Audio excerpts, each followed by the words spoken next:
sidewalks. They have no sidewalks in the right by the Baptist church, the Chinese Baptist church. So they have a thank you for us. So I just wanted to share. Yay, a little clap would help. Okay. And second is we have a request from a community member, Dr. Philip Thompson, who used to be director of the Environmental Justice Center at Seattle University. What he's basically saying is that on Jefferson Park, we have a beautiful amphitheater that is highly used, but there is no ADA access to it. And so they're asking for us to lift up this issue. And this is a classic no-brainer that we do to get them on the budget list. Although we always ask community if you want us to move with it, and then we take it to the board and we do the letter writing. Can you please raise your hand if you're in support of that? Oh, looks unanimous. Thank you so much. Thank you for that. The next is the surveillance cameras is going to be moved aside. And the last one is on trees. So what's happening is that the comp plan is going to be passed on September 12th, September 17, and the last public comment meeting is on September 12th. And there is, so Beacon Hill, as you all know, is a tree desert, and the city got a U.S. forestry grant to plant trees in Beacon Hill and Chinatown ID. It's $12.5 million. Majority of the trees are in private property.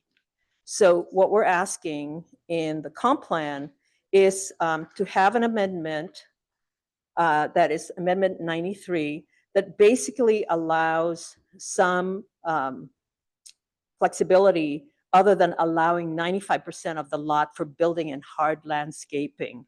It won't decrease the number of housing units on the lot. You know, it may decrease some size or design or configuration. And so we have been asked to support that amendment. There are lots of amendments around trees. We're staying away from it. This is the one that is most relevant to our neighborhood. So any questions or comments about trees? Okay. Any support for it?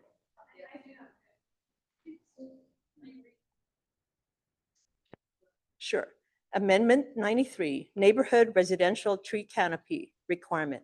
The majority of trees in Seattle are located on private property. The amendment would ensure more open space for trees and other purposes, instead of allowing up to 95% of the lot for building and hard landscaping. So hard could be cement areas, gazebos, and so on and so forth. It won't decrease the number of housing units on the lot, because that is the decision of the owner or the developer. Yeah. It doesn't require it, it allows it. So it sounds like this is an area that people are not sure about. Question? One quick question. How would it continue to allow for the same number of units if it is basically prioritizing trees over the development of homes? No, that's the old false narrative that it's housing versus trees. The design basically is to say, if you do 95% of the whole lot, then for sure you won't be able to keep certain trees. So now they're saying more flexibility than up to 95%. So it's not going to stop the developer from putting the number of housing units they want. It could be an issue of configuration or, you know, lesser floor space. Which is likely to increase costs if we're starting to play with configurations because you're getting into weird designs. I don't think it's that dramatic because, you know, I mean, I myself am looking at my lot to be redeveloped and I have trees. But it's kind of a weird thing because we have this big portion of the 12.5 million coming to us because we're a bigger landscape. Like we're 6 miles long, 1 mile across. Chinatown ID is only 12 blocks. And so it's one of those, the majority of the trees are on private property. So we need to figure out how to make it happen, how to make both happen. Yeah. What would the 12 million go for? What would that The 12 million, the US Forestry Grant, one part of it is for community engagement, to ask the communities, where do you want the trees planted? How do you want this program? So we're on schedule for next year to get an advisory committee going for Beacon Hill. Chinatown is being convened this year. And then after that, the rest of the money is going to be invested in enhancing tree areas or doing new tree areas. Planting trees. Planting trees. Under the neighborhood residential classification versus used to be single family residential, it allows more building and higher buildings, right? Right. So is that under neighborhood residential? So is that gonna impact with these trees and things, or what's it gonna do? If the current rule is that they can build on 95% of the lot. You still have to have a 5-foot setback, right? Yes. Okay. Well, no, that's for a traditional single family unit, but for the multiple, Oh, they so- don't need so that kind of the neighborhood- setback. Yeah, the classifications are changing. And you know what? It's just life. You know, this is a big one. We don't have the moxie to deal with that. But what the mayor has done is has been very careful, and we have been, Beacon Hill Council, been very careful about saying, these are the areas we support for development. So we've given that input. Yeah. Okay, any other questions? So is it 12 million attached to something, to the approval of this new 95%? No, the grant was obtained 2 years ago. So it's a done deal. Yeah, it's done deal. It's a matter of how we use that money and how we can help. Because part of it is their initial thinking is public land. And we said, no, the LiDAR study says majority of the trees are on private property. So we need to do both. So this is supporting that and not supporting the 95%. That's the part. Yeah. Well, yeah. We're saying we don't support the 95%. We support more flexibility in it. Yeah. Okay. Well, I hear a lot of silence, so that means we're not clear on what we're going to do with this tree item. There's a lot. It's complicated. I'd be the first to say it's complicated. Okay, I'm going to go ahead and bring it up to the board because part of our previous positions that we sent on the comp plan is along doing both the housing and the trees.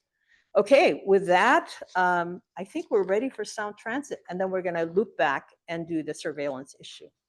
Okay, I'm going to hand this over. Please welcome the sound transit team. This is an expensive meeting to be brought out on Saturday. Let me get out of here. Thank you, Maria. You're welcome. I think you have to speak to them. Okay. Good morning, everyone. Good morning. So, thank you so much for Maria and the rest of the folks inviting us to come to have the opportunity to come here to do a presentations. Okay. Can you guys hear me okay now? Okay. Okay, so first of all, I wanted to thank you for inviting us coming to this meeting today and do a presentations about the Battling Extension projects and have a focus on the CID, Chinatown International District neighborhood station area. So I will introduce myself and then I'm gonna pass it along so that you know who who show up today, who you're talking with today. So my name is Phoebe Wu. I use she, her pronouns. So I'm my title is the Senior Engagement Specialist for the Ballot Link Extension Project. Good morning, everyone. I'm Cody Ryder. I'm a Government and Community Relations Manager for the Ballot Link Extension. And good morning, my name is Stephen Mack. I am with Sound Transit. I'm the Project Development Manager for the Ballot Link Extension in the Sound Transit Capital Project Delivery Department. And we also have one more staff sitting at the back. Her name is Cecilia. She is helping us to, supporting us, taking some of the high-level notes or, capture some of the questions if you guys, we need to follow up later. So we put together a presentations together. So we will have a Q&A section at the end. So if you have questions, please keep it, hold it in your mind, and then we'll get there and have all the questions answered when we get there.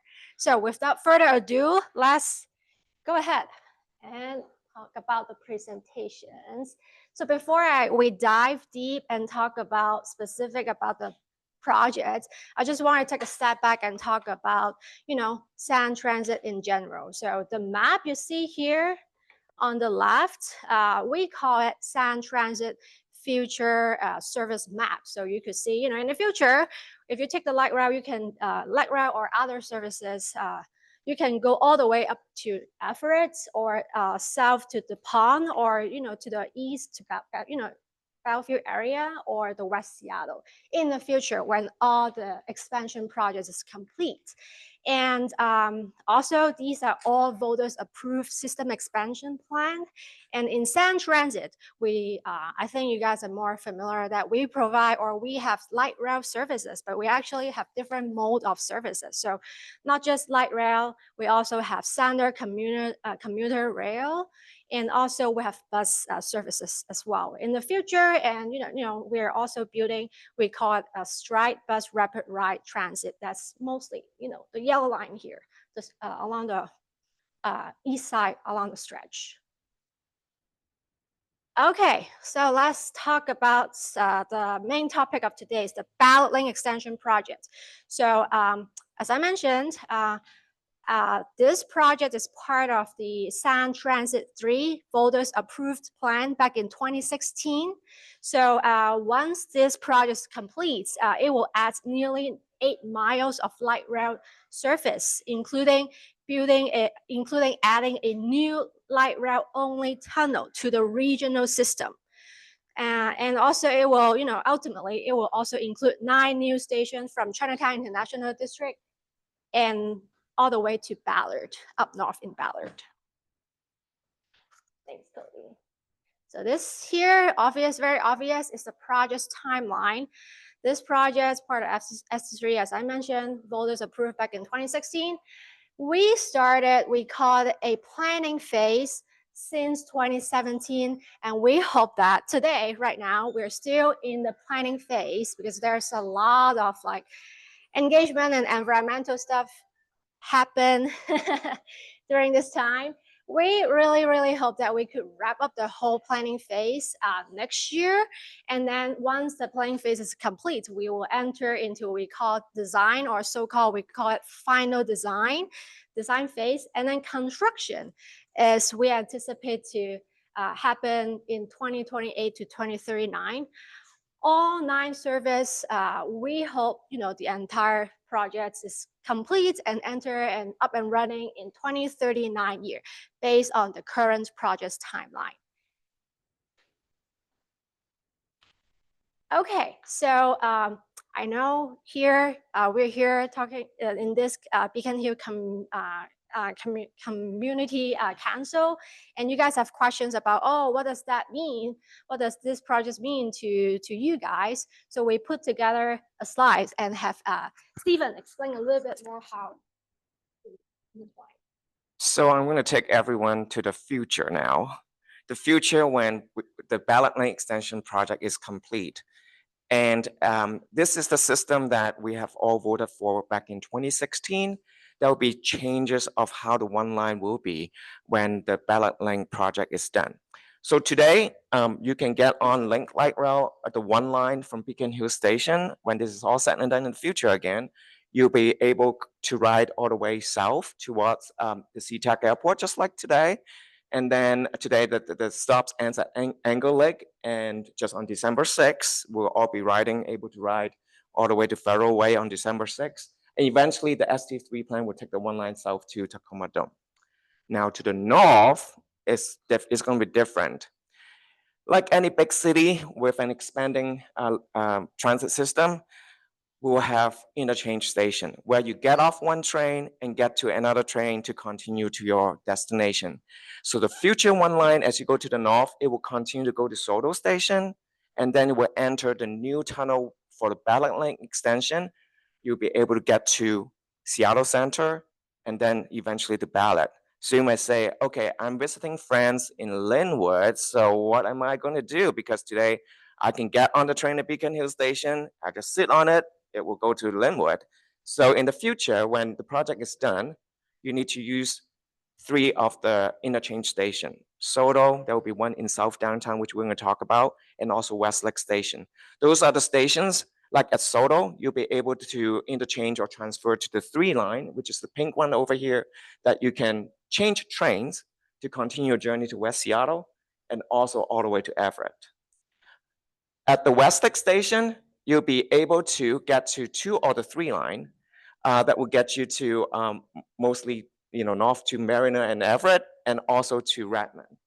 And then that's one in South Downtown, and this is the one that I'm going to explain over there, that you can also, in the South Downtown area, also transfer or interchange the 2 and 3 line to Redmond. And this is just way in the future. When the 4 line comes into play, you'll be able to interchange in Bellevue and get on a different train to get to Kirkland and Issaquah. So depending on which we're going to talk about on the alternatives that our board selected to be built, that will be part of the process, which my colleague Phoebe will talk to you about after I'm done. Depending on the project to be built that our board selected, you would either change trains in South Downtown at the Midtown station or the International District Chinatown station, depending on the alternative that our board to be built at the end of the EIS period. So with that, this is important slides. This is a peek in the future. I think we have a hard copy there. Feel free to take a copy. It's definitely worth reading. And you have friends in Linwood. Please also let them know that in the future, they will need to change trains also as they go to the airport. Thank you, Stephen. Okay, let's go to the next slide. Okay, go back to the projects, Beltline extension projects. So here, some of you who has been following along the project might have seen this project map before. So just wanted to highlight here the pink line, as you can see here, we call it preferred alternative. What does that mean? It doesn't mean, it's just mean that based on the currently available information, that's the preference by the board at that time. And then we also have the blue lines at different routes here throughout the map. We call it other EIS or environmental impact statement alternatives. That means like there's still other options that we are still studying in that big statement. So we are actually equally studying all the alternatives in that one big document. So I just wanted to highlight here, like pink preferred looks, preferred, right? But it's actually equal. We're equally studying everything into that big one big document. Okay, so it's just a more detailed map to show all the, the project scope. So we actually, for a Beltline extension projects, we break it down into like CID, Soto, downtown, and also sometimes I call them north segment. But today we are focused on the CID and Soto segment today. Okay, so I mentioned that we start the planning phase back in 2017. There's a lot going, we've done a lot of engagement and there's a lot of things happen, mostly related to environmental review or environmental development stuff. I'm not going to bore you to death today because there's so much, we've been through so much in the past. I'm just going to highlight, some of the milestones that we've done or things that you might be more interested in. But if you have questions, we're happy to jump back and provide more context. So I'm going to skip this because it's just like, we've done engagement and developed alternative and study into that. We call it environmental review, environmental impact statement. And then if you guys recall, back in the day, in January 2022, we published a combined West Seattle and Beltline extension project draft environmental impact statement. So once we publish that draft EIS, we call it EIS in short, we enter a 90 days public comment period. That's an extended 90 days public comment period and receive over 5,000 comments at that time. So, and that's, 5,000 comments are for both West Seattle Link and also Beltline extension projects combined. Before, the board make a decision or board decision for the preferred alternative in 2023, in between late 2022 and early 2023, the Sound Transit Board actually direct SAN Transit staff to do, we call underwent we call it further study exercise or further study, we call it, because 5,000 comments from the public and other agencies, extensive amounts of,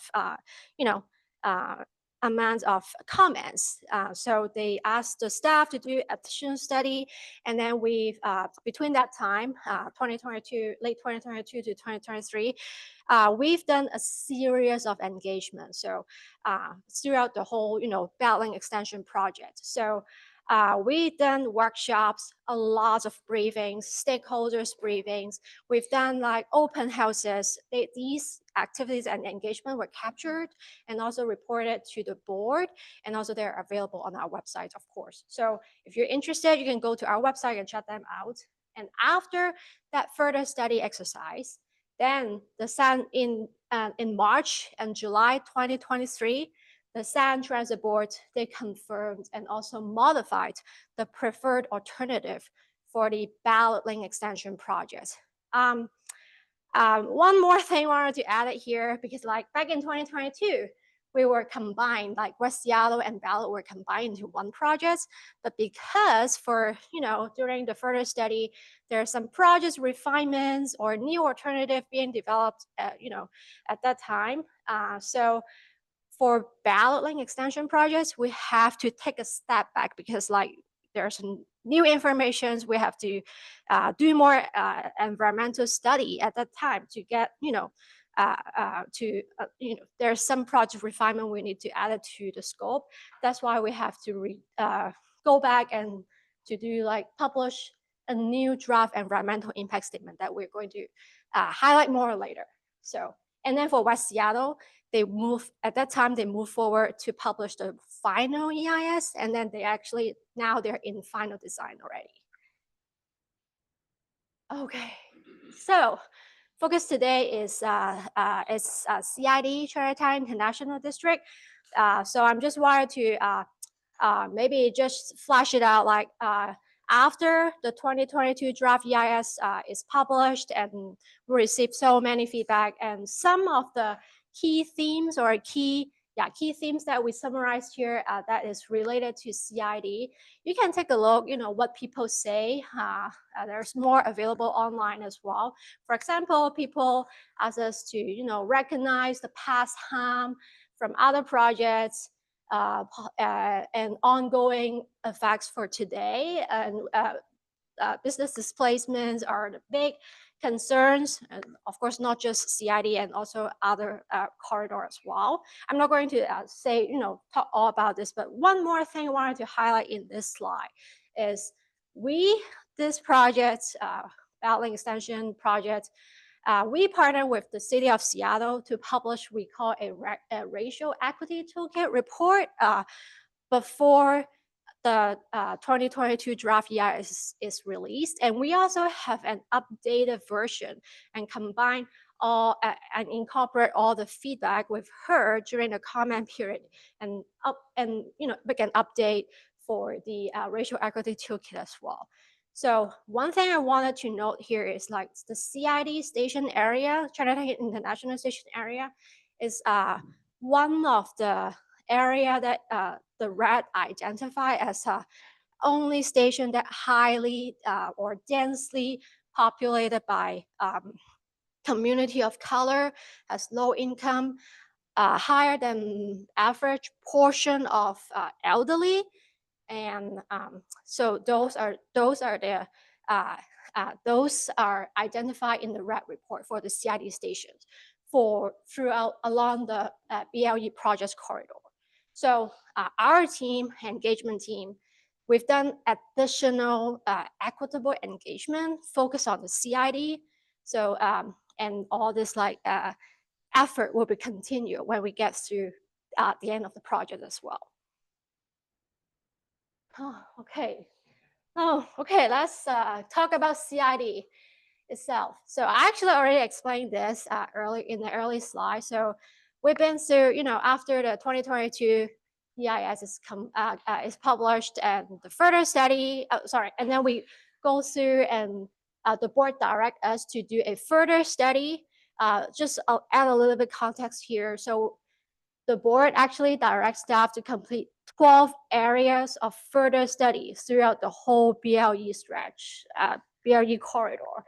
So, and CID specifically, they also ask us, we have to do not just further study, understand the technical aspect of things, but we also need to do additional engagement on the CID shallow options, including concept requests by the community and other agency at that time.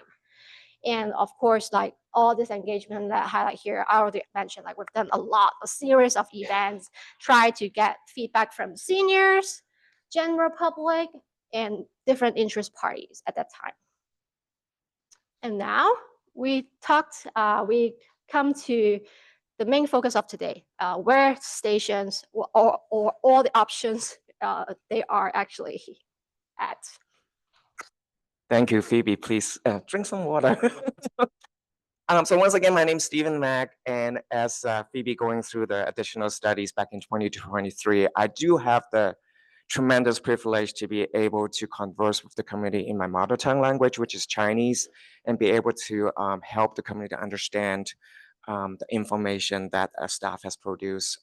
And what you see here is sort of like the product of what happened during that engagement process involving the community per the San Transit Board direction that Phoebe was talking about, saying that the board requested staff to work with the community to look for ways to reduce impact and harm with the community together. So this is through that process, the public has a chance to also provide comments to the board. And this is where we're at with the upcoming draft EIS alternatives. Through this process, the San Transit Board also identified the pink line over here, which Phoebe has talked about earlier, that's the preferred alternatives. That's the board wants the public to know where this is trending. But again, that's the obligation is when at the end of the EIS process, when the board select the project to be built. So what you see here is a map. It's also over there. I'll probably use this over here because it's easier to see from the back. The north is pointing to the right here in the screen. You can see the stadium where the football, the soccer, and baseball happening there. Before I go through a bunch of lines, I also want to point out the gray line that you see here. That is the existing system with the existing International District Chinatown Station, and this is Jackson Street. For some of you who rode 36, bus route 36, that's where the bus stops over here. And this is also showing the near future, where not only the International District Chinatown Station will be serving the one line to the airport today, and also north towards Linwood. Next year, this station would also have the 2-line train coming in from Bellevue on I-90 and getting into the existing Chinatown International District Station, and with service onward to Linwood. So quickly talk about the pink line over here, which is the preferred alternatives. It joins the existing light rail line through the busway. It will enter into a tunnel portal by about Massachusetts Street. It will go underground, and having a stations called this the Dearborn Street Station. Is Dearborn Street Station, also known as the South of CID Station, back during the additional studies. And then the tunnel, will be a tunnel station, and the station would continue to go north to this map here, which I'm going to talk about. As you can see that this station is quite a distance away from the International District Chinatown Station. So the interchange function for the system would not happen at this station. It will happen at the Midtown Station, which I'm going to talk about, at the pink station over there in downtown. So in addition to this preferred alternative that we're studying in the draft EIS, we are also studying 6 additional station alternative in the Chinatown area. I'm just quickly going over with you. So first is the 5th Avenue. Under 5th Avenue, which is next to the International District Chinatown Station, we have the 5th Avenue shallow, 5th Avenue deep alternatives. And there's also an alternative called the 5th Avenue shallow diagonal. Those are all east of the existing Chinatown International District. Oh, sure. The cross street would be on 5th Avenue around King Street. So this is where the Chinatown Gate is. It's a good landmark that you can see where the station is. Yeah. Depends on what- Fifth and King Street. Yeah, yeah. So it span between Jackson and Weller, but the King is kind of like there.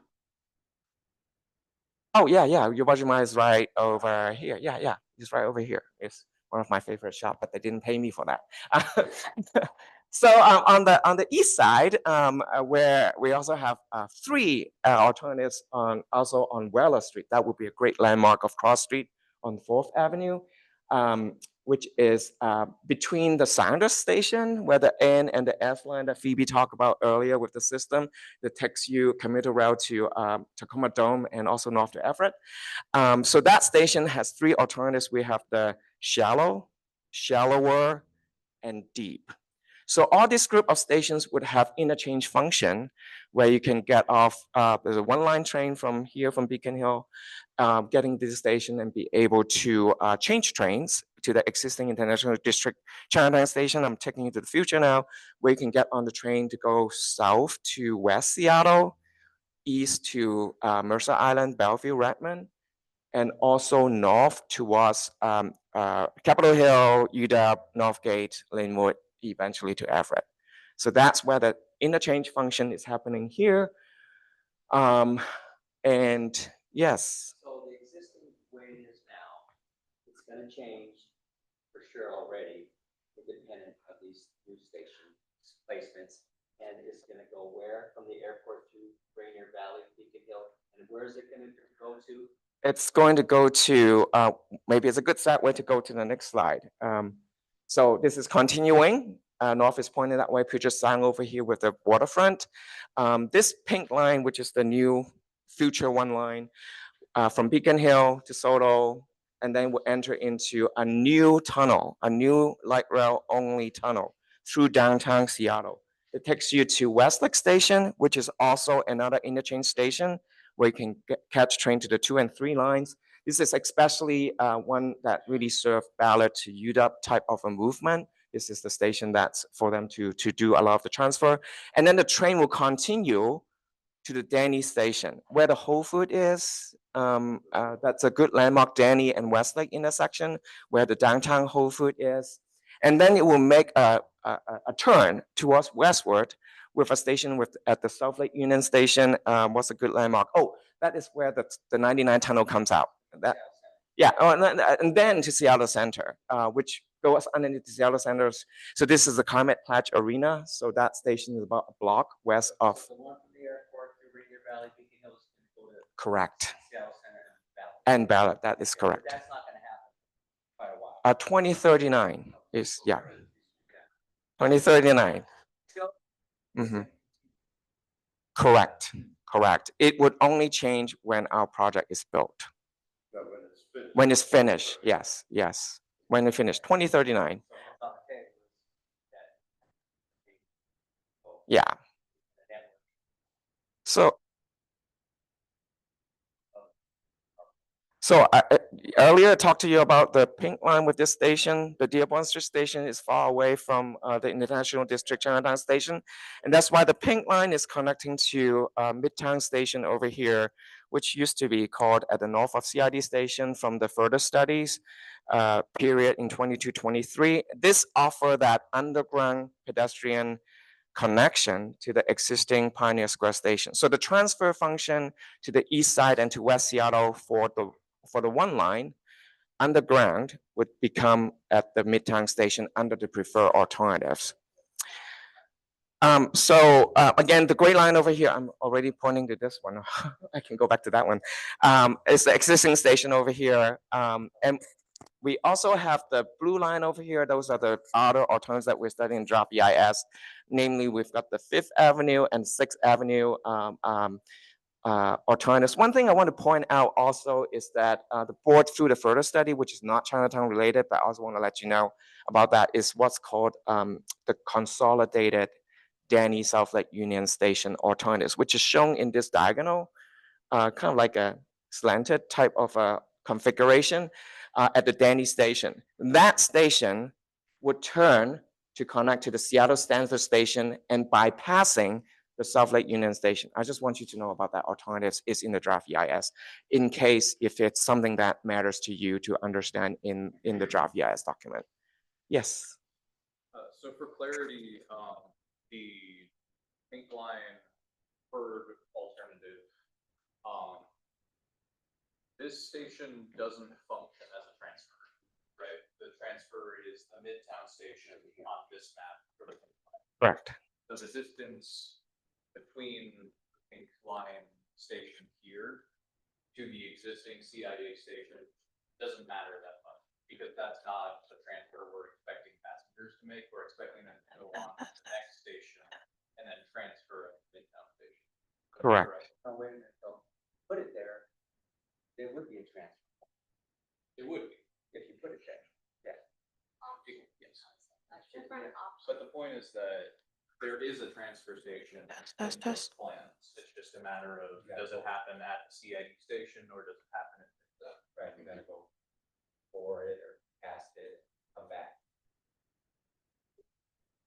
Okay, so I'm going to keep going. So after the further study that Vivi talked about, we also did additional studies. So that studies, at that time, there's a lot of questions between the construction effects in the Dearborn Street, which is the preferred alternative, and also the 4th and 5th shallow. So we have produced graphics with a kind of like a timeline to show what construction will be like. So those are available online. I just want you to know that Phoebe talked about a lot of the information that dates back to 2017. You might say, well, I would like to study it. Where do you want to go see it? So under this, our website here, under this additional studies, you'll be able to see the construction click and learn. That's the graphics that I just talked about. And again, Phoebe and I had the privilege to help with the translation of that too, which we had a lot of fun with really picking the right terms so that the community will understand what the construction is, because there's a lot of those are technical terms. In addition to the construction approach and duration for those 3 alternatives, we also, because of the transfer, as you mentioned, is different pattern of transfer. We also have information regarding maximizing regional and local connection and accessibility. Those are in this heading over here, which you can kind of click and see. There's some videos that talks to you about how that transfer is with the differences between the 2 configuration there. Okay, thank you. Thank you. So, okay, so we're still in the planning phase. Basically, we're still under the environmental review process, but what does that mean exactly? Here's just a quick highlight. Okay, jump back. So after the board in 2023, after the board identified the preferred and we continue to study and publish, hopefully we could publish the draft environmental impact statement specific for the Bowling extension later this year. We don't know when yet because we still have, we still need to coordinate with the FTA, Federal Transit Administrations, but we really hope that by Q4 2025, later this year, the new BLE draft EIS will be available to be released, and also have open up for a public comment. And that's the key time that we want to hear all the feedback from you. And then we, of course, report back to the board, who's the ultimate decision maker later. And then, yeah, and so this is a key milestone I wanted to highlight here. What after next? So as I slightly highlight earlier, so after the draft is published for BLE, we will go through a comment period, and then the board will have to confirm or modify a preferred alternative for the ballot link extension again, because it's part of the process, like a federal process that we have to follow along. And then the BLE projects can move along and to publish, we call it a final version of the EIS document. I can talk a little bit more what final means later, but once the final EIS is published, then the board will select one line to be built. Because like just for CID, we have 7 options right now on the table. But after that FEIS, then they will pick one line and continue and wrap up the whole planning. The projects can finally move on to the final design phase and elevate the design or, yep. Okay, so what EIS or environmental impact statement means?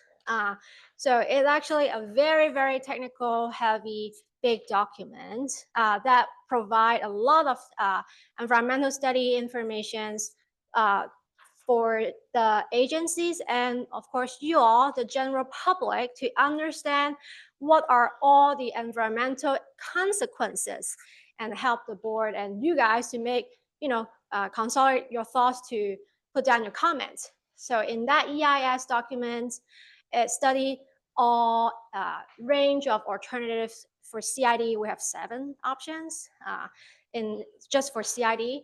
And then it will also outline and detail out what are the potential impacts for each alternative and also potential benefits for each alternative. And also will provide a high level potential mitigations in the EIS document as well. So it's a very heavy, technical heavy document, but we also have like a executive summary version that is, we think is more, hopefully that's a more digestible, but if you wanted to look at like, specific topic, you can always go back to the main document and check it out. But basically in the EIS documents, there's 3 big categories that we look into to study in this environmental document. Is the transportation aspect, natural environment, and the built environment. And here are all the breakdowns of each subtopic under each categories here. Feel free to check it out. It's available on our website. Okay, so once the BLE draft EIS is published, it's the time that we need to hear from you. So we will, of course, make the documents available on our project website. You can choose either one of the way to leave your comment. So on our project website, you can go to our website and then there's like a form, online form. You can just easily type in whatever you wanted to share your thoughts towards the alternative or the project itself. You can mail or email us about your opinion, your public comments. You can also leave a message or voicemail to the hotline that will be available once the EIS is released. We have a general hotline for the projects, but at that time, when the EIS is released, there would be a specific another number or hotline for people to leave these comments during the comment period time. We will also host both in-person and virtual meetings, or we call it public hearing during the comment period time too. So if you're comfortable to leave comment in English, please feel free to do so. But if you're more comfortable, like for me, my primary language is actually in Chinese. So you can also do whatever language you're comfortable with, and then we'll arrange, translation, interpretation from the back end. Okay, so what does the comment should typically look like? It's just a suggestions, but it's not like strictly that this must be looks like this. But it's just a guidance or like suggestions how a comment would be useful if you submit in this format. So if you could, we encourage you to focus on a specific problem or issue instead of making a general statement. Share your opinion on the project and support your comment with details, explanation, and reference. For example, like if you're talking about one of the alternative in CID, maybe mention the alternative name so that we know what you're talking about. Also state what you support, what you disagree with, and also suggest potential solution. But these are just the guidelines. If you would like to leave whatever, we are happy to document it too and share it with the board. Okay, what happened next after the EIS? I briefly mentioned it earlier, but after you leave the public comment and wrap up the whole public comment period, then the Sand Transit Board is supposed to confirm or modify the preferred alternative for the ballot extension again. And then once we have the PA, a preferred alternative for the BLE, the projects can move forward and to release work on and release the final environmental impact statement version for the Bowling Extension project. And in this final EIS document, we will respond to all the public feedback we received back in 2022 and also in the upcoming comment period as well. So yeah, so that's some response that we acknowledge, and we acknowledge that and incorporate some of the changes in the EIS document, final version. And then, then the board will select one project to be built. We call it projects to be built. Okay, so I think here's just some information how you could check out. So this is the project website that we mentioned earlier. If you wanted to sign up, get an update, what's going on. For example, upcoming when the EIS is released, we'll send out an email update. You can sign it up and get an, subscribe for it if you're interested in it. And if you have questions or you would like to talk more like one-on-one, or you know someone who wants to talk more about it, feel free to email us and request a briefing, a meeting, whatever format you prefer. And also you can call the hotline as well. It's the project hotline. So a reminder, so if you want to leave public comment, this is not the hotline that you're going to call. So if you want to leave a comment, there will be another number, but currently this is not available because the EIS is not released yet. But if for general questions about BLE, call this hotline. So I think that's about it for us. Oh, thank you so much.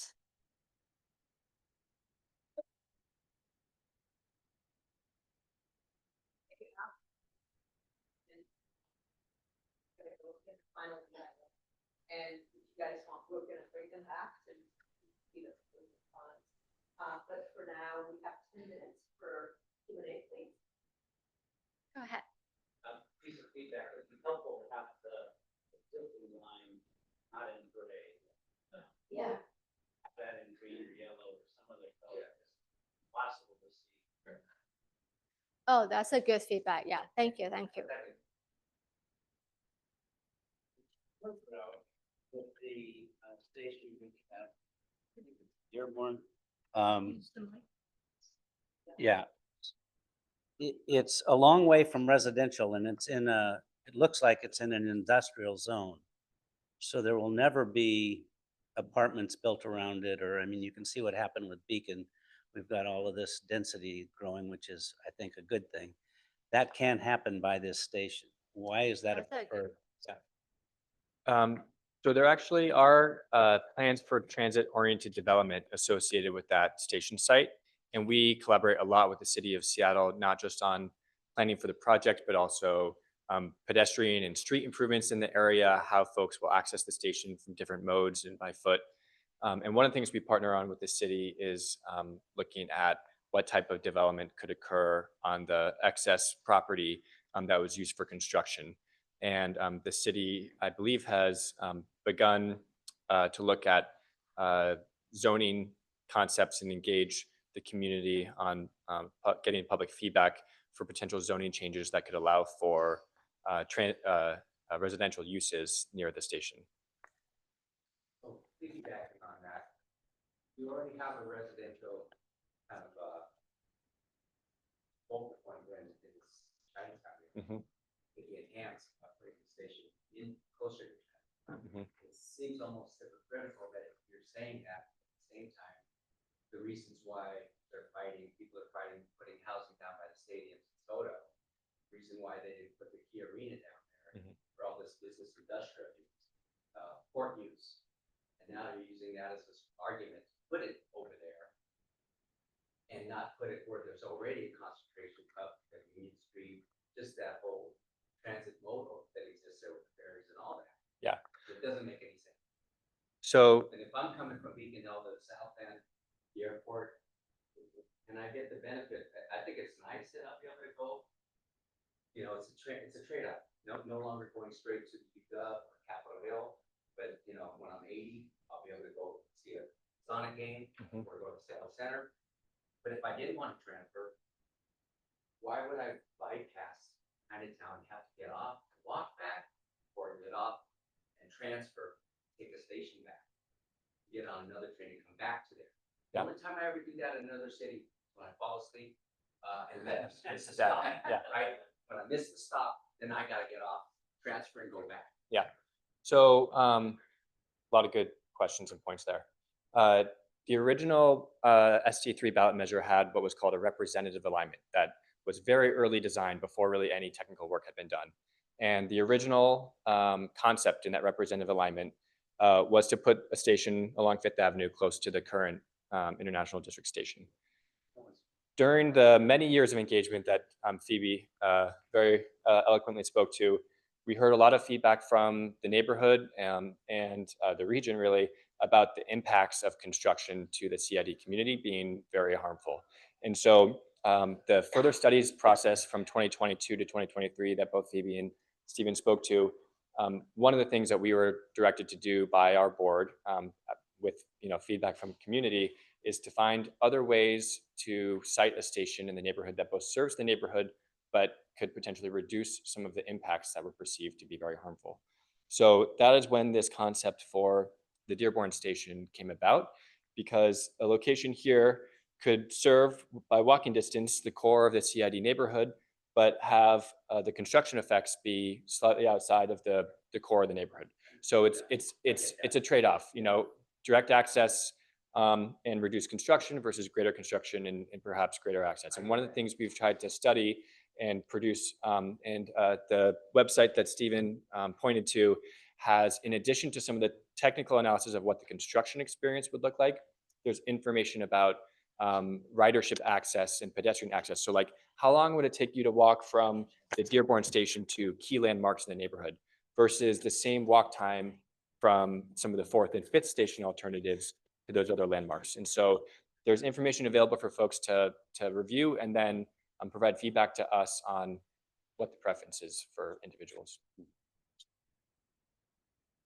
I get that and understood the Fifth Avenue is problematic, in a larger degree, but the Fourth Avenue is definitely workable.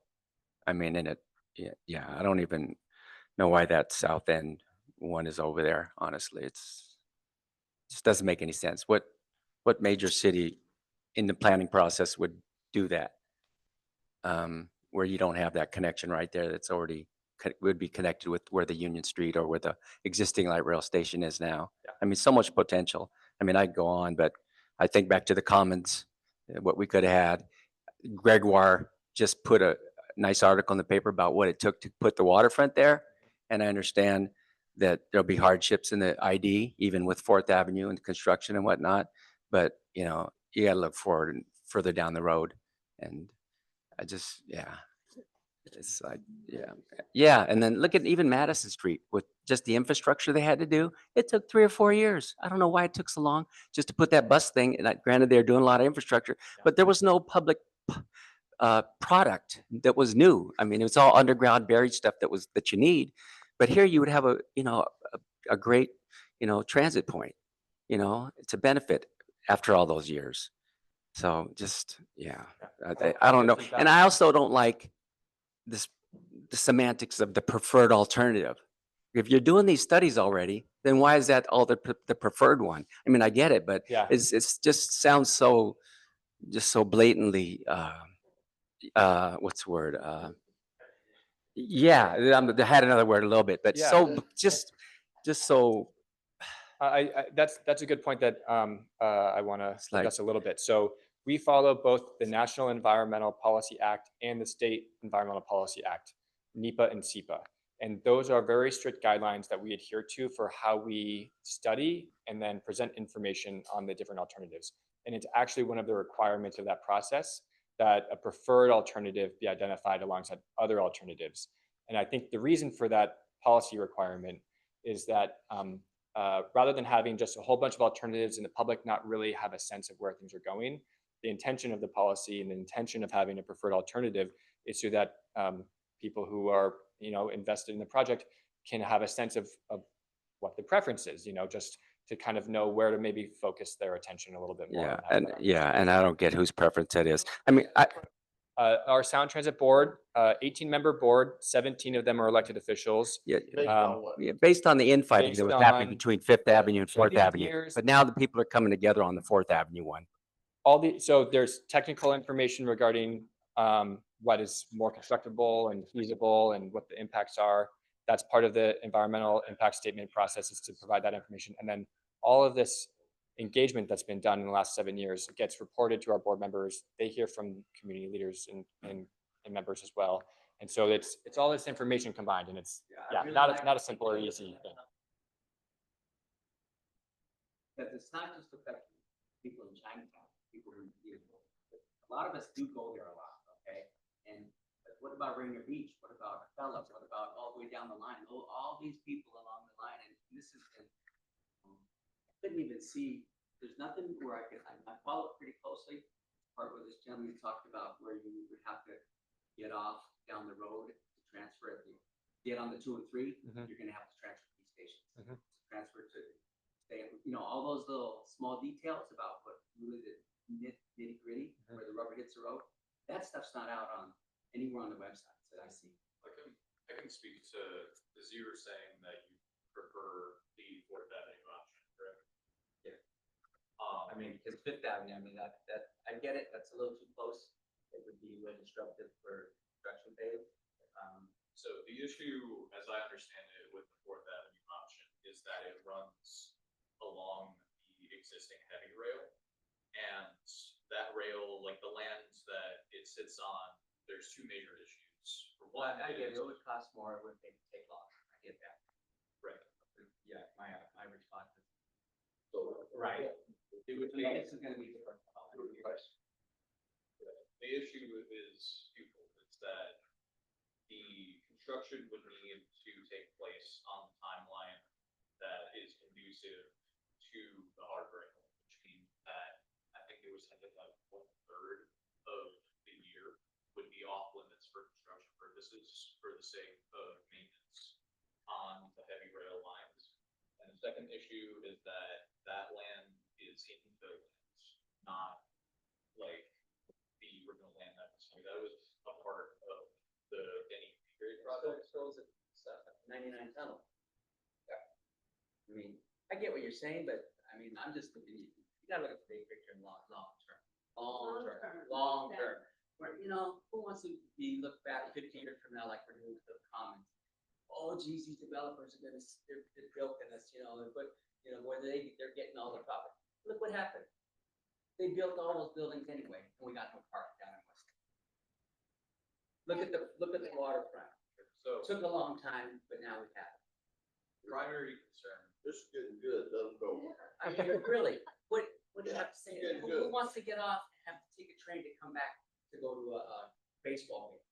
Who wants to do that? When you got a station, you can put right there, I can get off, go to the fair. Yeah, we do want to hear from.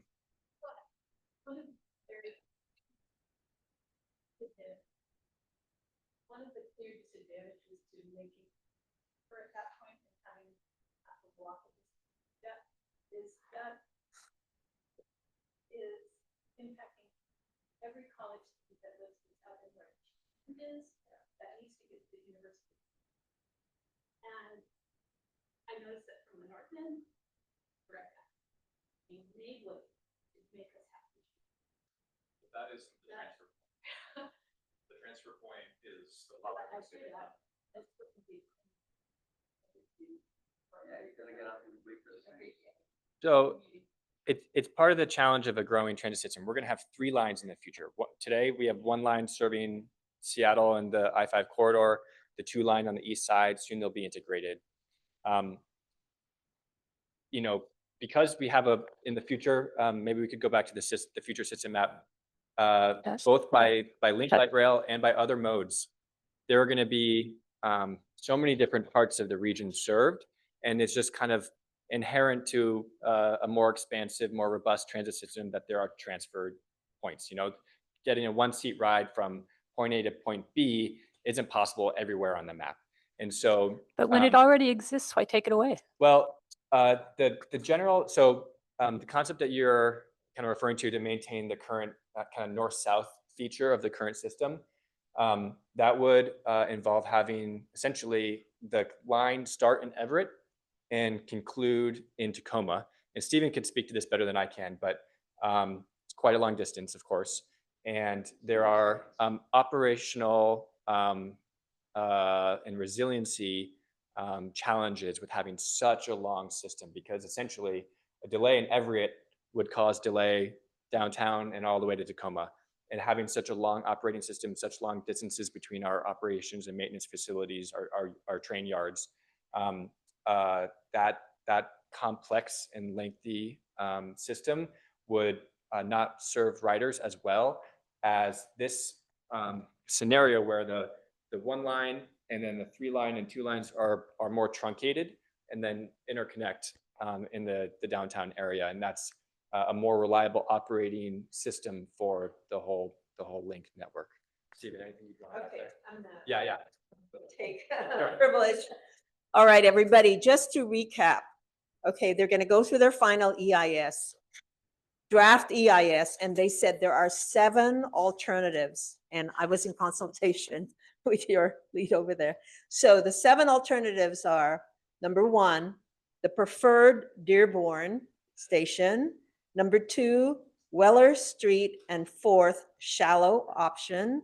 Number 3, Weller Street and 4th shallower option. Number 4, Weller Street and 4th deep option. And then number 5 is King Street and 5th shallow option. Number 6 is King and 5th diagonal option. The 7th is King and 5th deep option. So we need them to come back and deconstruct it for us. One very important thing, as good neighbors, Beacon Hill Council is respectful of what Chinatown International District positioned that they want to do. And there is a difference in what they're trying to figure out. So we're staying out of that fray. We're supportive in the terms of probably general principles. And the other thing is we really want to know what the impact will be on Beacon Hill riders. As Betty Jean had pointed out, one possibility. So please keep that in your mind. The EIS really has 3 big areas, even though it has all those categories. The things we're looking at is mobility for our folks, equity, because that's part of it, any economic impact or loss of opportunity, or any kind of what they call social determinants opportunity. So with that, can we give them a big clap? And thank you so much. And hopefully you can still come and present because of your timing. Yeah, okay. The focus could be on where the rubber hits the road. I mean, it's Yeah. good to hear all that background, but that's water under the bridge now, and Okay. you got to do it anyway. But it's nothing that really the riders are going to have to know. Yeah. Okay, so 2 things. One is I'm sure they're going to stay and you can, powwow with them outside. Schedule wise, we have the room until noon. We need to have a board meeting. So we're going to deconstruct the room really quick and ask that you help us. And we do that in 5 minutes so we can have a half an hour board meeting and then we can put the room back away. The 2 issues, we already covered it. Thank you. The 3rd one, I'm sorry. Simon, come on up, please. So the 3rd issue, thank you so much. Simon, my bad. I'm gonna, did you have that paper copy of that? Yes. Should be pretty quick. I'm gonna try For and those you be guys want to stay very, very online, we're fast. gonna discuss, Basically, okay, on Tuesday, the city council is going to be considering 2 ordinances that have to do with surveillance. And they would be increasing the closed caption, or not closed caption, sorry, closed circuit, thank you, surveillance from being just in these areas to being all over, which includes a lot in Beacon Hill. And so I drafted a proposed letter for us to ask the city council to vote no on this. And then we kind of reduced that since we're just talking about Beacon Hill to be just Beacon Hill. So let's see. This says, dear members of the City Council, the Beacon Hill Council asks you to exempt Beacon Hill from the Public Safety Committee's proposed ordinances CB 12152 and CB 12153, which would increase surveillance in our neighborhood. The Beacon Hill Council advocates for a welcoming, diverse, and healthy community. Increasing surveillance is a safety issue for our neighbors because it increases the likelihood that our vulnerable residents will be targeted by ICE, hackers, or the inappropriate actions from police. Our neighborhood is 70% people of color, 44% immigrants and refugees, and home to many queer and trans people and people with disabilities. We understand the SPD does not officially aid ICE, but we have heard and are deeply concerned that Seattle Police Officer Guild President Mike Solon has publicly said he is willing to cooperate with ICE. This type of rhetoric encourages police officers to take aggressive actions that are not in line with SPD official policies and practice. We are also concerned about how the surveillance data is protected and how it will be used by SPD itself. Surveillance will make our vulnerable neighbors more vulnerable to ICE, hackers, and inappropriate police officer actions. We have been engaging with South Seattle Police Captain Nguyen and want to meet with him and SPD to understand what safety problems you are trying to solve with surveillance and how we can collaborate in developing the solutions. And this is still in the process of being edited and defined, but this is sort of the idea of the letter. Please exempt Beacon Hill on these ordinances. Thank you sincerely, Beacon Hill Council. So I'm wondering if we could get kind of a temperature check on how people feel about this letter. I think it's good. I think the reduction in scope to just the exemption of Beacon Hill might not be the play, because Beacon Hill, like, people don't just live in Beacon Hill, they, live in the city of Seattle. They exit their neighborhood to go to work or get groceries and things like that.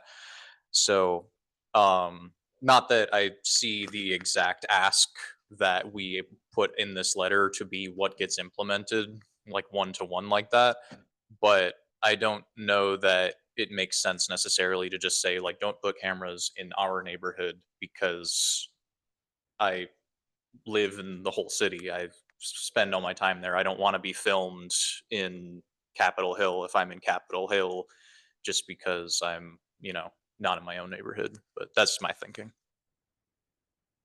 Hi, I could speak louder. One of the not the complexities about grassroots fixes is how to respect each other. And so there are people who didn't ask for this. And all we can do is advocate for our community. And there are two other things we're going to do. One is once we get kind of like is it supportive of community? We think it's support.